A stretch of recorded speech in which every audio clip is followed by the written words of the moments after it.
This country music icon is also a reality TV star, so it's easy to feel like you know him. He's from Oklahoma, he likes to drink, he loves mocking Adam Levine, and he's had some high-profile romances. But there's more to the crooner than what you know from the tabloids and his songs. Long before Blake Shelton was a staple on The Voice, he tried his hand at coaching and judging 2 other reality singing competition shows that didn't pan out nearly as well as the NBC ratings juggernaut. In 2007, Shelton began his lucrative relationship with NBC when he served as a choir coach and recruiter on Clash of the Choirs, where he scouted for talent in Oklahoma City and, similarly to The Voice, performed with his team. That same year, he was also a judge on Nashville Star on the USA Network for the show's 5th season.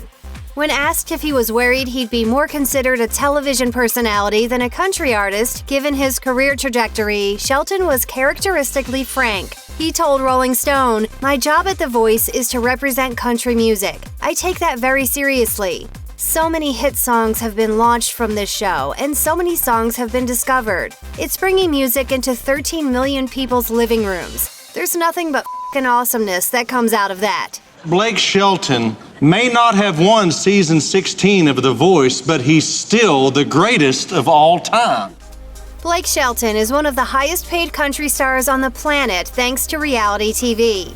Forbes reported that Shelton made $32 million in 2019, largely due to a hefty payday from The Voice. According to The Wrap, Shelton made $13 million for The Voice alone in 2016, and Radar Online reported in January 2017 that Shelton and girlfriend Gwen Stefani each got bonuses for milking their off-screen romance on TV.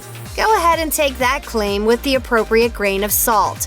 While the paycheck is nice, there have been reports that Shelton is getting tired of actually doing the show. Insiders told Radar Online that Shelton got salty when Miley Cyrus and especially Jennifer Hudson each temporarily replaced Stefani on the coaching panel, but his issues may have extended beyond missing his girlfriend. An insider also told Radar Online before Adam Levine quit that if Levine left, Shelton would follow. As of this writing, he hasn't, but the source also noted Blake has made tens of millions of dollars on The Voice, and he has gotten insane exposure for his music. But the money and fame have changed Blake. He's a crybaby if he doesn't get his own way, and he barks orders at people. You want a hug? I can get the hell away from me. Come here. It's okay. Come here. Get away from me. There's one thing Shelton openly says he doesn't love about The Voice, which records in Los Angeles. He admitted to Rolling Stone, "I wish to God the show was taped in Nashville. I'd be 200 times happier." In December 2018, Blake Shelton donated $600,000 to kickstart what became the Blake Shelton Cancer Research Program at Oklahoma University's Children's Hospital in Oklahoma City. 2 years earlier, he donated another $600,000 to the hospital's Jimmy Everest Center for Cancer and Blood Disease in Children in honor of his cousin Aspen Van Horn, who underwent cancer treatment there for neuroblastoma when she was just 5 months old. He brought Van Horn on stage with him during a show in September 2016 in OKC and told the crowd, "This time last year we had a scare and we didn't know what was going to happen. And you can see that she's here right now. Jimmy Everest Children's Hospital doesn't turn any kids away. You come in there, you have a problem, they don't turn anybody away. So I thought, that's a place that needs some money. Let's all do the right thing. This is our money, Oklahoma." Blake Shelton still isn't really known for holding his tongue, but he learned a hard lesson about trigger-happy Twitter fingers. After stopping just short of voicing his support for a then very controversial candidate, Donald Trump, in an August 2016 issue of Billboard and being named People's Sexiest Man Alive in 2017, old Shelton tweets resurfaced that many interpreted as homophobic, sexist, racist, and body-shaming. The posts included jokes mocking lesbians, references to violence against gay men, and an insinuation that a non-English speaker was planning to bomb something. The tweets were mostly from circa 2009 through 2011, before Shelton joined The Voice, so they largely flew under the radar at the time they were posted.